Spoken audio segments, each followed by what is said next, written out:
নমস্কার, আশা করি আপনারা সকলে সুস্থ আছেন, ভালো আছেন। আজ রামনবমী। তো রামনবমীতে আমি মনে করলাম যে আপনাদের সাথে আমি একটু রামচরিত্র নিয়ে কথা বলি। তো এই রামচরিত্র নিয়ে কথা বলাটা তো একটা বিরাট ব্যাপার। কারণ আমি সত্যি কথা বলতে দেখুন, আমি রামায়ণ যতটুকু পড়েছি বা যা আমার ঠাকুমা দাদুর মুখে যতটুকু রামায়ণ শুনেছি বা নিজে একটু আধটু রামায়ণ পড়েছি বা বিদগ্ধ পণ্ডিত যারা তারা বিভিন্ন রকম আলোচনা যেটুকু শুনেছি, তাতে আমার রামচরিত্র সম্বন্ধে যেটুকু অনুভব হয়েছে, যেটুকু উপলব্ধি হয়েছে, সেইটুকুই আমি আপনাদের সাথে শেয়ার করছি। সেটা হয়তো আমি তো মনে করি এটা আমার ধৃষ্টতা। রামচরিত্রের মতো একটা রামচন্দ্রের মতো একটা চরিত্র বিশ্লেষণ করার ক্ষমতা, যোগ্যতা, মানে শিক্ষাগত যোগ্যতাই বলুন, জ্ঞান বলুন, কোনোটাই আমার নেই। তবু আমার না মনের খুব ইচ্ছা হয়েছে। তাই সেই জন্য ঈশ্বরের শরণাগত হয়ে আমি সেই রামচরিত্রে আমি যেটা অনুভব করেছি সেই অনুভবটুকুই আপনাদের সাথে শেয়ার করছি। দেখুন, রামচন্দ্র তো স্বয়ং নারায়ণ রামচন্দ্র রূপে মর্তধামে আবির্ভাব হয়েছিলেন, তিনি অবতীর্ণ হয়েছিলেন, অবতার রূপেও এসেছিলেন। তা মর্তধামে তিনি যখন এসেছিলেন, তিনি তো মানুষ রূপেই এসেছিলেন। তো আমি এখানে রামচন্দ্রের যে গুণগুলো, মানুষ রূপে একটা মানুষের যে গুণ, ঐশ্বরিক গুণ নিয়ে সম্পন্ন তো তিনি ছিলেনই, সেইগুলো নিয়ে তো তিনি জন্মেছিলেন। কিন্তু তার যে মনুষ্য চরিত্র, তার যে মনুষ্য চরিত্রের যে গুণগুলো আমার মনে হচ্ছে, সেগুলো প্রচুর। সেটা আলোচনা করতে গেলে তো অনেকটাই হয়ে যাবে। তবু আমার যেটুকু এই মুহূর্তে মনে পড়ছে, কিছু আমি একটু নোট করেও রেখেছি, সেইটা আপনাদের সঙ্গে আমি শেয়ার করছি। অনেকেই বলবেন রামচন্দ্র তিনি তো একজন মহাকাব্যের নায়ক। অবশ্যই মহাকাব্যে যদি আপনি মনে করেন তিনি অবতার নন, ঈশ্বর নন, তিনি মহাকাব্যের নায়ক, তাহলেও আমি বলব যে মহাকাব্যের নায়ক কবি বাল্মীকি যে মহাকাব্যের নায়কের চরিত্রটা সৃষ্টি করেছেন, তা তিনি তো তার সমাজ ব্যবস্থাটা, সেই সময়কার সমাজ ব্যবস্থাটাকে উপেক্ষা করে করেননি। তাহলে সেই সময়ের সমাজ ব্যবস্থা কীরকম ছিল, সেই সময় রাজনীতি কেমন ছিল, সামাজিক নীতি কেমন ছিল, শাসন শৃঙ্খলা কেমন ছিল, মানুষের আচার ব্যবহার কেমন ছিল, সেইগুলো সমস্তটা নিয়েই তিনি রামায়ণটা রচনা করেছিলেন। তাহলে রামচন্দ্র যদি একজন নায়কই হন, মহাকাব্যের নায়কই হন, তাহলে সেই সময়কার সমাজ ব্যবস্থাটাও কিন্তু উনি কবি বাল্মীকি তুলে ধরেছিলেন। তো আমার কাছে প্রথম যেটা, মানে পুরো রামায়ণ তো আলোচনা করার সময় বা সেটা নেই, আর সেই জ্ঞানও আমার নেই। আর আমি যে আলোচনা করছি সেই আলোচনার মধ্যে ভুল হওয়ার তো মানে আমি বলবো 100-র মধ্যে 98% ভুল হওয়ার সম্ভাবনাই বেশি। কারণ আমার তো জ্ঞান অতি সামান্য, সেই জ্ঞান নিয়ে আমি বসেছি রামচরিত্র আলোচনা করতে। জানি না ঠাকুর আমার মুখ থেকে কী বার করবেন, তবুও আমি বলার চেষ্টা করছি। তা প্রথম যেটা আমি বলছি যে আমি কিছু না অংশ একটু নোট করে নিয়েছি, কারণ পুরোটা তো মুখস্থ রাখা যায় না। তা রামচরিত্র বিশ্লেষণ করার জন্য ঈশ্বরের আশীর্বাদ আমি প্রার্থনা করেই আমি এটা বসেছি। তা আমার চোখে আমি রামচন্দ্রকে পুরুষোত্তম তো অবশ্যই মনে করি। তা সেই পুরুষোত্তম আমি যে দিকগুলো এই মুহূর্তে আমার মনে পড়ছে, সেই দিকটুকুই আপনাদের সাথে আমি আলোচনা করছি। দেখুন, প্রথম হচ্ছে পিতৃসত্য পালনের জন্য রামচন্দ্র বনে গিয়েছিলেন। তো পিতৃসত্য পালন যে উনি করতে বনে গিয়েছিলেন, যে মুহূর্তে উনি বনে যাবেন বা উনি বনে যাওয়া ওনার সিদ্ধান্ত হয়েছে, সেটা উনি জানার আগে তখন অযোধ্যা নগরী সেজে উঠেছে যে আগামীকাল সকালবেলা রামচন্দ্রের রাজ্যাভিষেক হবে। বিভিন্ন দেশের রাজাদের নেমন্তন্ন করা হয়ে গেছে, সমস্ত রকম আয়োজন হয়ে গেছে। সন্ধ্যাবেলায় উনি জানতে পারলেন যে ওনার পিতা একটি কথা দিয়েছিলেন, সেই সত্য রক্ষা করার জন্য ওনাকে 14 বছরের জন্য বনবাসে যেতে হবে। আচ্ছা, এইবার বলুন, আমি যদি ওনাকে মনুষ্যরূপে বিচার করি, আমি ভগবান অংশটাকে আমি সরিয়ে রেখে মনুষ্যরূপে বিচার করি, একটা সাধারণ মানুষ হলে কী বলতো? আজকের যুগে একজন সাধারণ মানুষ হলে তার পিতাকে কী বলতো? বলতো, তুমি কখন কাকে কী কথা দিয়েছো তার দায় আমি নেব। আমার কালকে রাজ্যাভিষেক, আমি রাজ্যের প্রথম পুত্র, আমি এই রাজ্যের রাজা হব। এবার তুমি যাকে কথা দিয়েছো তোমার কথা নিয়ে তুমি বৈঠকে যাও, এই কথাটাই বলতো। কিন্তু রামচন্দ্র কিন্তু এক বাক্যে মেনে নিয়েছেন যে না, ঠিক আছে, আমার পিতা কথা দিয়েছে, এই সত্য রক্ষা করা আমার দায়, আমি পিতৃসত্য পালনের জন্য আমি প্রতিজ্ঞাবদ্ধ এবং আমি সেই পিতৃসত্যটা পালন করব। এবং খুব সহজে মেনে নিয়েছেন। সেটা নিয়ে উনি কিন্তু কারোর কাছে কোনো মানে নিজের মনের বিকার প্রকাশ করেননি যে না কেন আমার সঙ্গে এটা হলো, এটা হওয়া উচিত নয়, এটা করতে হবে না, কোনো রকম উনি কিন্তু করেননি। আচ্ছা, এবার রামচন্দ্র বনে যাবেন। সীতা দেবী বলছেন না আমি তোমার সঙ্গে যাব। রামচন্দ্র বলছে না তুমি আমার সঙ্গে যেও না, আমি বনে যাব, আমি তো ব্রহ্মচর্য পালন করতে বনে যাব, আমি বনবাসীদের মতো জীবনযাপন করবো, এখানে তুমি রাজকন্যা, তুমি রাজমহিষী, তুমি কি করে সেই বনের জীবনযাপন পালন করবে, সেখানে আমি খেতে পাবো কি না, জল পাবো কি না, মাথার ওপর চাল থাকবে কি না, আমার কোনো ঠাই চালচুলোহীন আমি মানুষ, আমি তোমাকে সাথে নিয়ে গিয়ে কী করবো। তো সীতাদেবী তো কিছুতেই মানবে না। এই জায়গাটাতে রামচন্দ্র সীতাদেবীকে একটা সাংঘাতিক কথা বলেছিলেন, যেটা আজকের যুগেও না প্রচণ্ড কার্যকর। উনি রামচন্দ্রকে বলেছিলেন যে তুমি অযোধ্যা রাজ্যে থাকো, তুমি এখানে রাজ্যে থাকবে, আমি তো থাকবো না, তা তুমি ভরতের ওপর দিয়ে কখনো যাবে না, তুমি ভরত যা করবে সেটাকেই তুমি মেনে নেবে। তুমি একটা কথা সবসময় মনে রাখবে, সমৃদ্ধশালী লোকের সঙ্গে কখনো বিতর্কে জড়াতে নেই।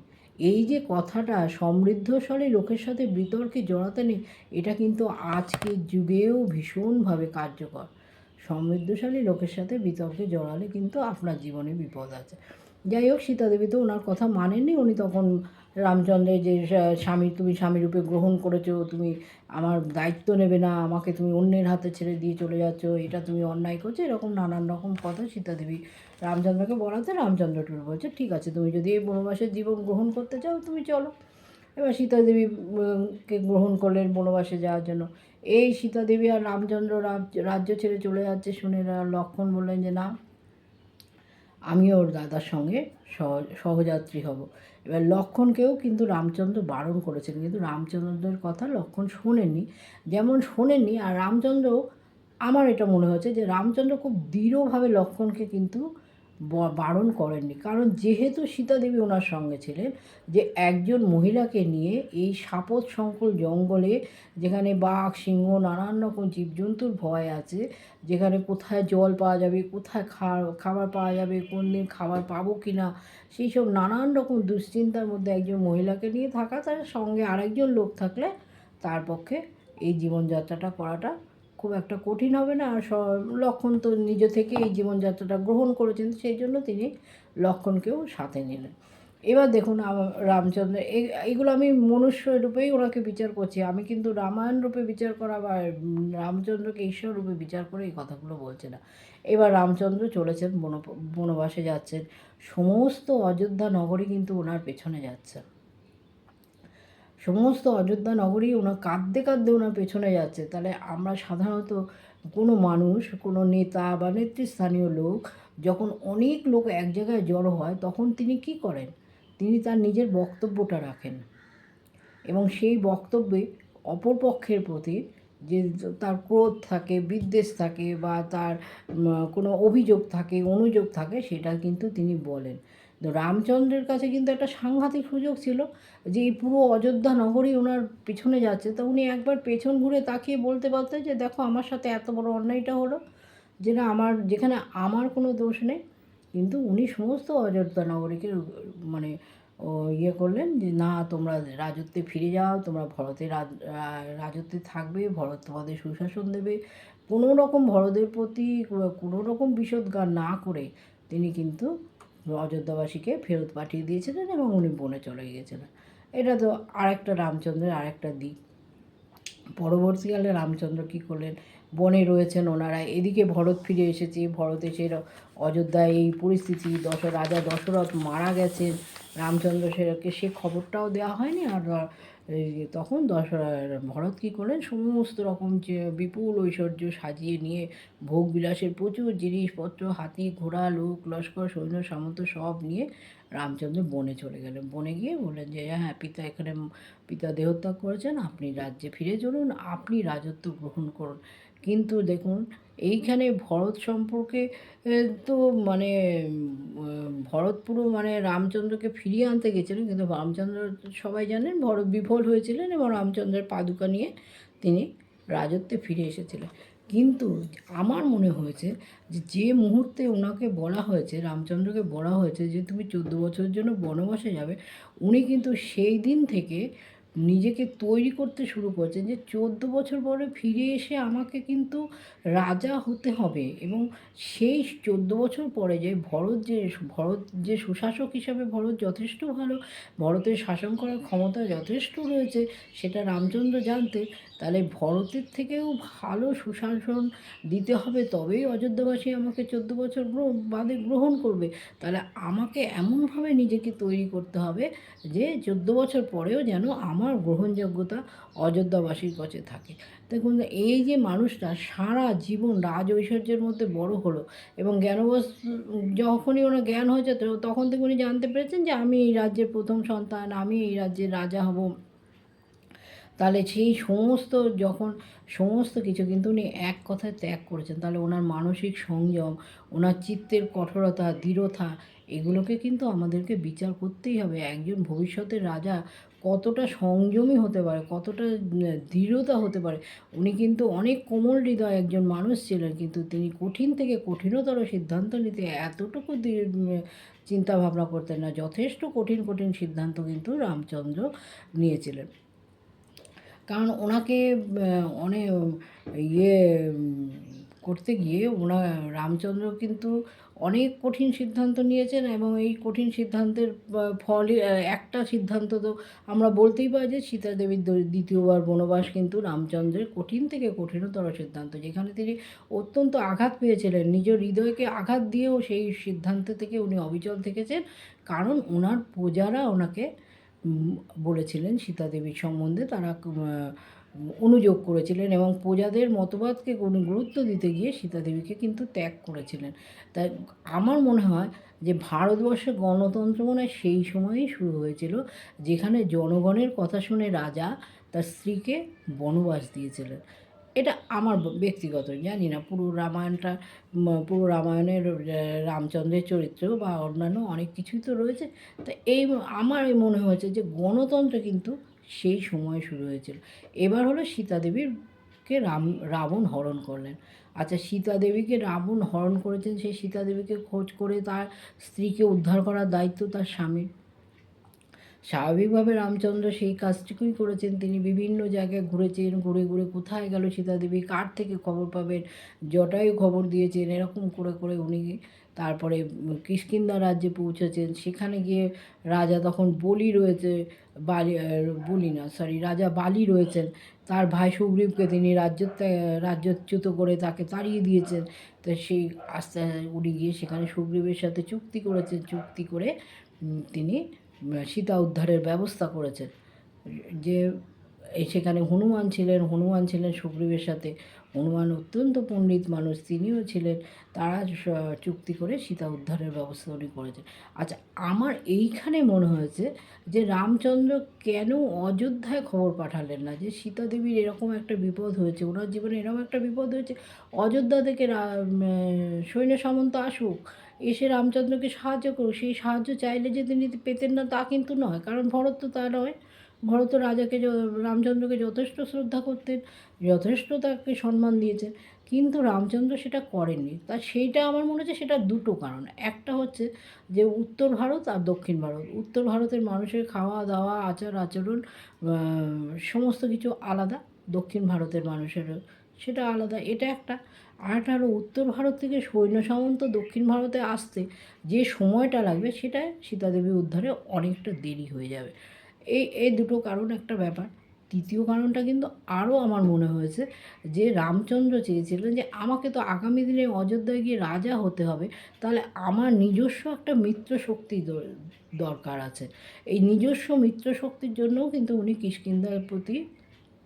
পরবর্তীকালে কিষ্কিন্ধাপতি সুগ্রীবের সাথে উনি মিত্রতা স্থাপন করেছিলেন।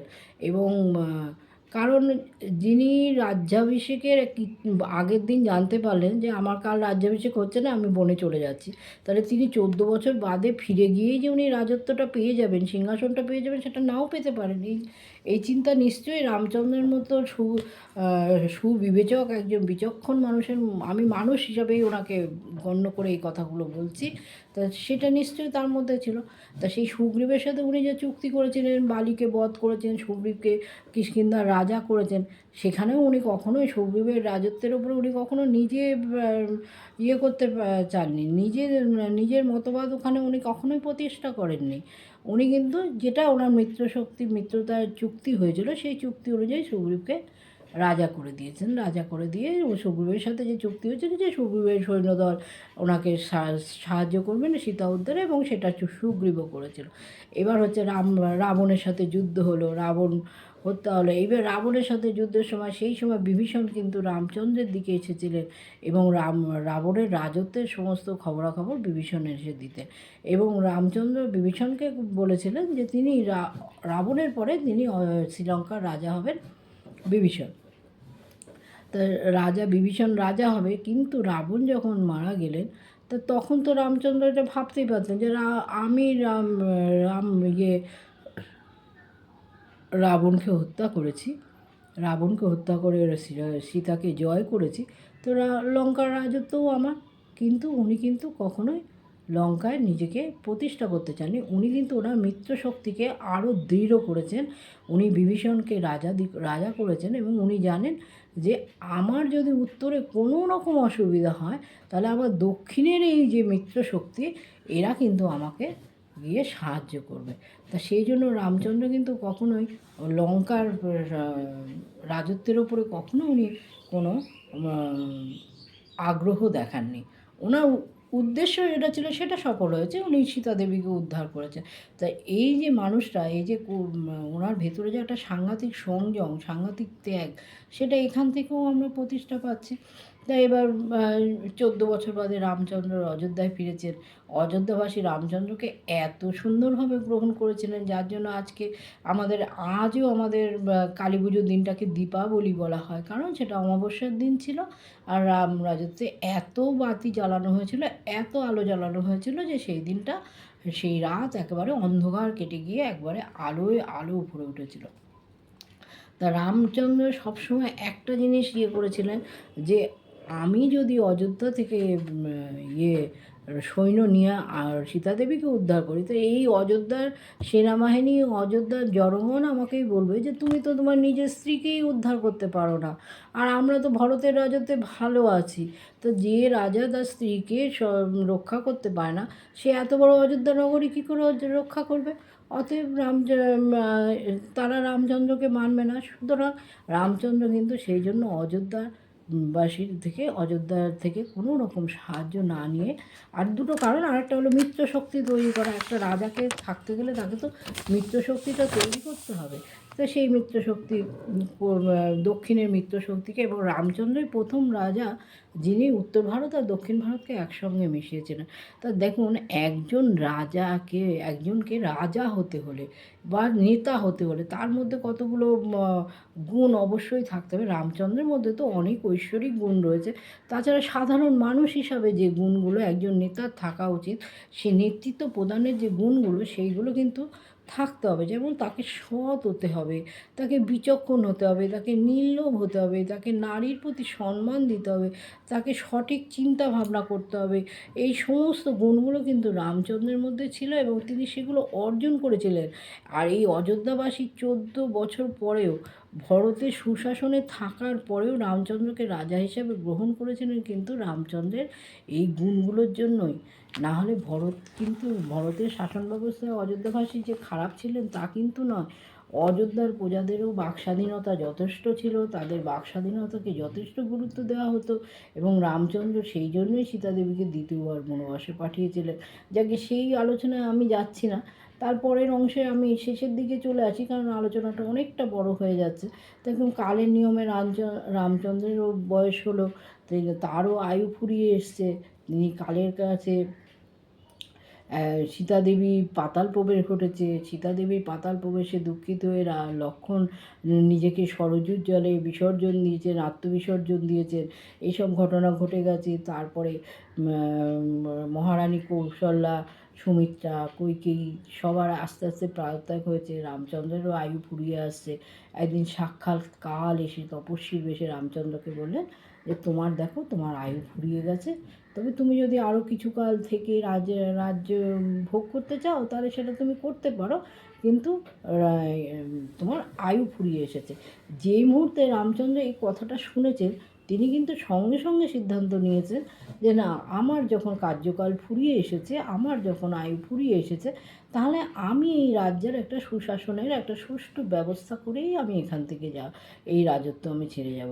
তা সেই সময় উনি একবারের জন্য ওনার মনে হয়নি যে না না আমি আর 5 বছর থাকি না, আর 2 বছর থাকি, আর 2টো বছর রাজত্বটাকে চালিয়ে নিই, তারপরে আমি না হয় কালের কাছে নিজেকে সমর্পণ করব। সেটা কিন্তু উনি করেননি। উনি তখন চিন্তা করেছেন যে না, এই যে অযোধ্যাবাসীর এই যে সুশাসনের মধ্যে রয়েছে, এই যে শান্তিতে রয়েছে, এই যে আনন্দে রয়েছে, তারা যাতে সুন্দরভাবে এই অযোধ্যায় থাকতে পারে, সেই উদ্দেশ্যটাই উনি সফল করার জন্য উনি চিন্তাভাবনা করতে লাগলেন। এবং উনি চিন্তা করলেন যে আমি স্বধামে ফিরে যাওয়ার আগে অযোধ্যা রাজ্যপাটের একটা ভবিষ্যৎ পরিকল্পনা উনি করে যাবেন। তখন যে কোনো রাজা বা নেতা শুধু বর্তমান শাসনটাই করবো তা তো নয়, ভবিষ্যতের পরিকল্পনা থাকবে না সেটা তো হতে পারে না। প্রত্যেকটা রাজা বা নেতার একটা ভবিষ্যৎ পরিকল্পনা তো থাকতে হবে। তো প্রকৃত নেতা যিনি তিনি তো দূরদৃষ্টি সম্পন্ন হবেনই, তার একটা সুদূর প্রসারী চিন্তাভাবনা থাকবে যে তার কার্যকাল শেষ হওয়ার পরেও যেন তার রাজ্যের প্রজারা বা তার শাসনে যারা রয়েছে তার যেন একটা ধারাবাহিকতা, একটা স্থিতিশীলতা, আর তার রাজ্যের একটা সমৃদ্ধি বজায় রাখে, এটা তো নিশ্চিত করা তারই দায়িত্ব। তো রামচন্দ্র সেই কাজটাতেই মনোযোগ দিয়েছিলেন। যখন উনি বুঝতে পারলেন যে ওনার দিন ফুরিয়ে এসেছে, ওনার আয়ু ফুরিয়ে এসেছে, উনি কী করলেন, জীবনের শেষ প্রান্তে এসে সঠিক সিদ্ধান্ত এবং পরিকল্পনা মাফিক কাজ করেছিলেন। কী করেছিলেন, প্রথমে শুধু রাজা দশরথ কিন্তু রামচন্দ্রকে শুধু জ্যেষ্ঠ পুত্র হিসেবেই রাজা সিলেকশন করেছিলেন, রাজা হিসেবে গ্রহণ করেছিলেন তা নয়। রামচন্দ্রের যে বুদ্ধি, তার বিচক্ষণতা, তার দূরদৃষ্টি, তার সুদৃঢ় মনোভাব, তার স্থিতিশীলতা, এই সমস্ত গুণগুলো ছিল বলেই তাকে রাজা দশরথ অযোধ্যার রাজা হিসাবে তাকে বসাবার চেষ্টা করেছিলেন, কিন্তু হয়নি। 14 বছরের বনবাস হলো। কিন্তু রামচন্দ্র বুঝেছিলেন যে তার রাজ্যকাল শেষ হয়ে এসেছে, তখন তিনি এমন কোনো বিশৃঙ্খলা বা তিনি যখন থাকবেন না, তার রাজত্বে এমন কোনো বিশৃঙ্খলা, এমন কোনো অনিশ্চয়তার মধ্যে দিয়ে তিনি সিংহাসন ত্যাগ করবেন না। যেমন অনেক নেতারা মানে নেতারা আছে, তারা শুধু আমার পদটা চলে গেল, ব্যাস আমি আমার হয়ে গেল, সেটা না করে উনি কিন্তু একটা সুষ্ঠু পরিকল্পনা করেছিলেন।